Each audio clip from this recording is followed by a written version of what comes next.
Весна 1918 года стала поворотным моментом в истории нашего края и всей России. Гражданская война, фактически уже шедшая с конца 1917 года, до сих пор протекала в инкубационной форме. Только теперь она приобрела все необходимые атрибуты в виде оформившихся двух лагерей противоборствующих сил – большевиков и антибольшевистских сил.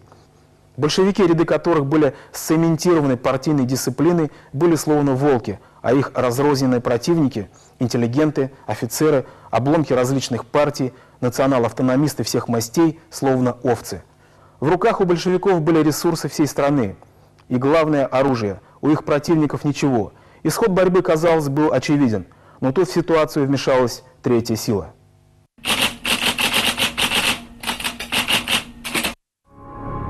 Мгновенное крушение Российской империи, еще совсем недавно претендовавшей быть Третьим Римом и мечтавшей о завоевании Константинополя, чтобы утвердиться в глазах мира в качестве наследницы власти римских цезарей, вызвало в умах граждан сильнейшее потрясение. Дальнейшие события развивались со столь стремительной быстротой, что большинство граждан России так и не успело осознать, что собственно произошло. Установление демократических свобод, частая смена состава Временного правительства, страстная полемика вокруг учредительного собрания – все это только усиливало общее смятение в стране. Пользуясь всеобщей сумятицей, большевики захватывают власть. И по всей территории бывшей Российской империи начинается так называемое триумфальное шествие советской власти. Ленин разослал по стране 644 комиссара, которые повсеместно установили диктатуру большевиков. Однако во внешней политике не все так было блестяще, как во внутренней. 3 марта 1918 года советское правительство подписывает Брест-Литовский мирный договор с Германией. По условиям договора Россия потеряла территорию площадью 800 тысяч квадратных километров. Это две Франции с населением 56 миллионов человек, то есть треть территории бывшей Российской империи. Россия лишилась Прибалтики, Закавказья, Украины и Финляндии. Германия немедленно оккупировала Украину с согласия Центральной Рады, боявшейся москалей пуще немцев, и Прибалтику. Турция оккупировала Азербайджан, а Румыния – Бессарабию. Кроме того, Россия и Австро-Венгрия должны были обменяться пленными. 3 миллиона российских подданных на 2 миллиона австрияков, в основном чехов, словаков, сербов и венгров. Казалось, не было силы, способной свергнуть иго узурпаторов.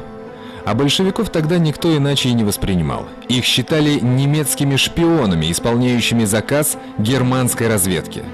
Но вот в конце мая 1918 года всю страну облетела сногсшибательная весть. Восставшие Чехословаки захватили Челябинск. Это стало своеобразным сигналом к всеобщему восстанию против советской власти. По договоренности с союзниками, все те солдаты австро-венгерской армии, которые перешли на сторону, были взяты в плен и выразили согласие воевать на стороне союзников, были сформированы специальный чехословацкий корпус. И этот корпус должен был воевать на стороне Антанты, со стороны России против Германии. Однако, после того, как Советская Россия подписала Брестский мир, то Россия должна была выйти из войны с Германией. Поэтому по соглашению с представителями Антанты Чехословацкий корпус должен был быть переброшен во Владивосток, чтобы пароходами отправиться на фронт с Германией в Европе. И вот эвакуация этого корпуса началась в течение всего 17-го, в начало 18-го года. И к маю 1918 года Чехословацкий корпус, который насчитывал 30 тысяч солдат вооруженных, растянулся в эшелонах, начиная от Самары и кончая Омском. Германское правительство требовало от советского правительства разоружения чехословаков и их депортацию в Австрию. Большевики не в состоянии выполнить эти условия, так как 40-тысячный вооруженный чехословацкий корпус представляет собой внушительную силу. Отправление чехов через Дальний Восток было единственным возможным путем, по которому они могли попасть в Европу. Почему? Потому что северные порты, Мурманск, были закрыты льдом, и реальный путь, который лежал в Европу, он шел через Дальний Восток. Через Черное море пройти не могли, потому что Турция воевала на стороне Германии, Черноморские проливы были закрыты, а на западе шла война. В общем, чешский корпус никак не мог быть переброшен лишь через только Дальний Восток. Председатель Реввоенсовета Лев Троцкий отбивает в Челябинск телеграмму. Все советы под страхом ответственности обязаны немедленно разоружить чехословаков. Каждый чехословак, который будет найден вооруженным на линии железной дороги, должен быть расстрелян на месте. Понятно, что первая же попытка выполнить приказ вызвала восстание, и 26 мая чехи захватывают Челябинск. На следующий день Рудольф Гайда, один из чешских командиров, отдал приказ по корпусу уничтожать на местах власть большевиков. В течение нескольких дней советская власть пала на громадном пространстве от Самары до Иркутска. К этому мятежу примкнули сразу повстанческие отряды крестьянские и остатки русской армии, которые не приняли Брестский мир. И это движение превратилось в массовое движение против большевизма. Оно привело к тому, что 8 июня 1918 года в Казани было сформировано правительство Комитета учредительного собрания, и начала формироваться армия Камуча, куда и вошел чешский корпус. Мы оставили башкирское правительство и лидера башкирского движения Ахмедзаки Валидова на момент освобождения из Оренбургской тюрьмы. Лидеры большевиков поняли, что в башкирском вопросе они явно переборщили. И вот Сталин предпринимает запоздалую попытку привлечь Валидова на сторону Советов.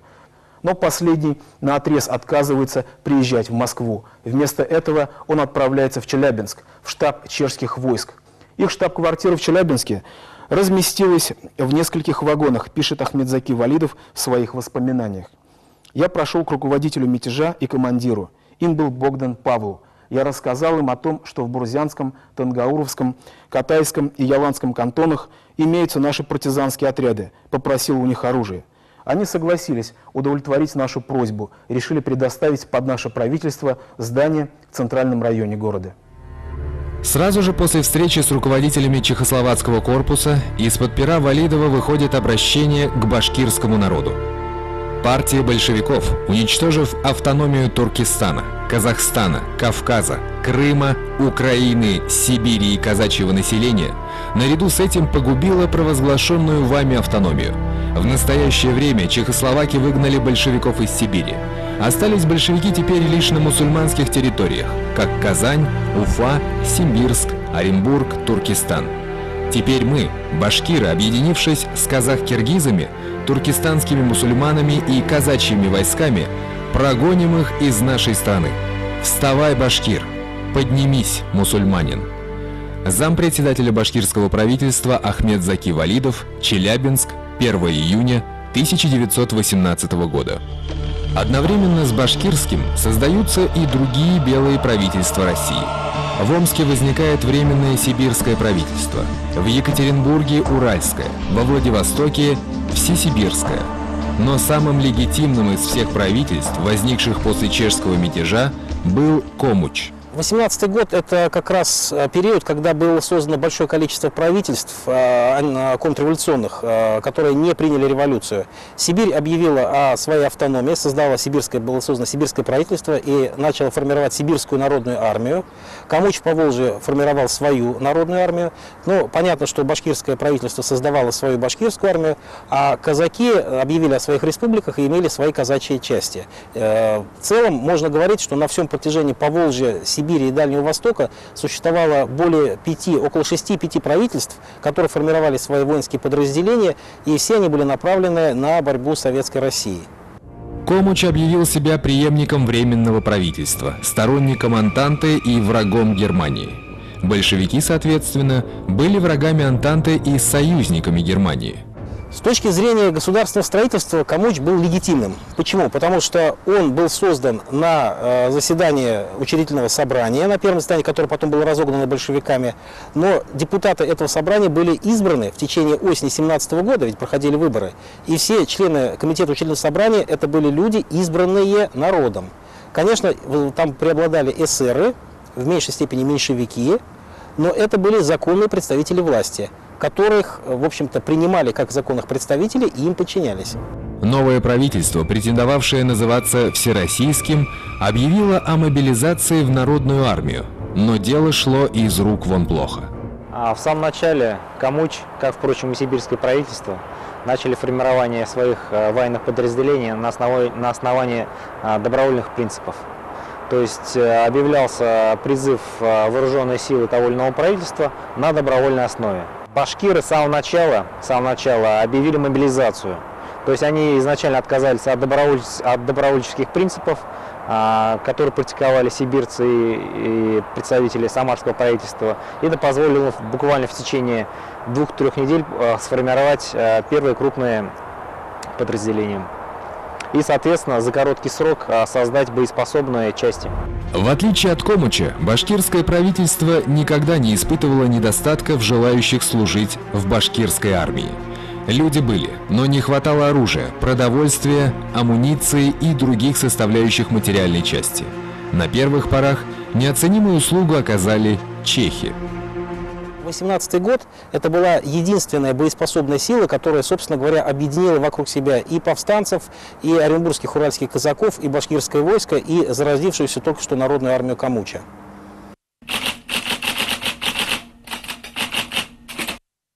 7 июня 1918 года специальным указом было восстановлено башкирское правительство, которое немедленно приступило к организации национального войска. Новорожденная башкирская армия пополнялась за счет солдат-башкир распущенного Харби-Шуро и перебежчиков из частей Красной армии. Например, контингент отдельного башкирского красногвардейского легиона, воевавшего весной 18 года против белых оренбургских казаков, вошел в состав 2-го башкирского пехотного полка. Военный отдел башкирского правительства разработал мобилизационный план. Предполагалось разбить мобилизационный план на 6 этапов, в ходе которых в ряды башкирского войска призывалось порядка 12 тысяч человек. В перспективе план вырастал, так сказать, в более такой, что ли,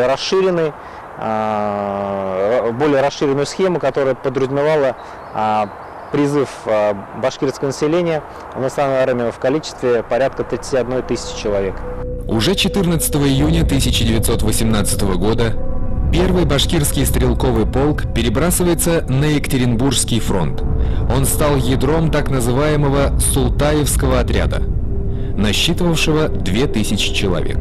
Им противостояли почти втрое превосходящие силы противника. В состав Султаевского отряда вошел первый батальон первого башкирского полка. Впоследствии он был дополнен 2-м батальоном.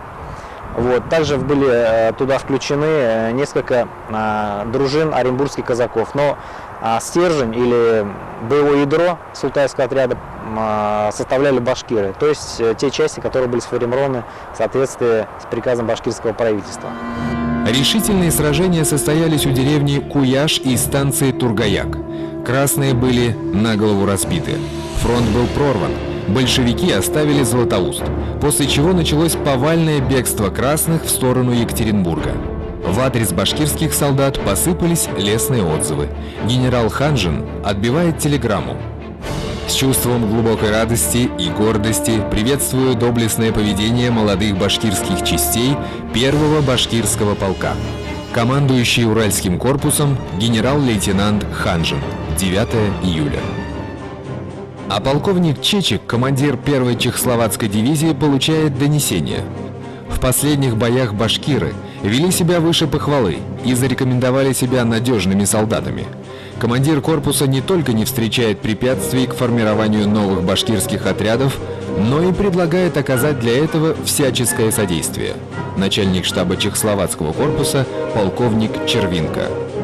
Султаевский отряд объединился с чехами, и они, в общем-то, вместе перешли в наступление в направлении Екатеринбурга. В итоге в конце июля 1918 года Екатеринбург был оставлен красным, и башкиры среди первых вошли в этот город.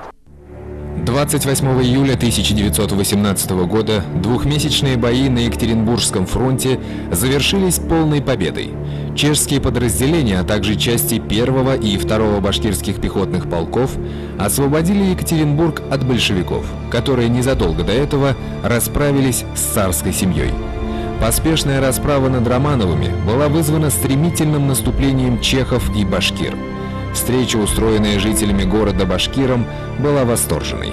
Отряд забрасывали цветами, неслись восторженные приветствия. Башкирским воинам торжественно вручили знамя, на котором была сделана надпись на русском и башкирском языках: «Благодарный Екатеринбург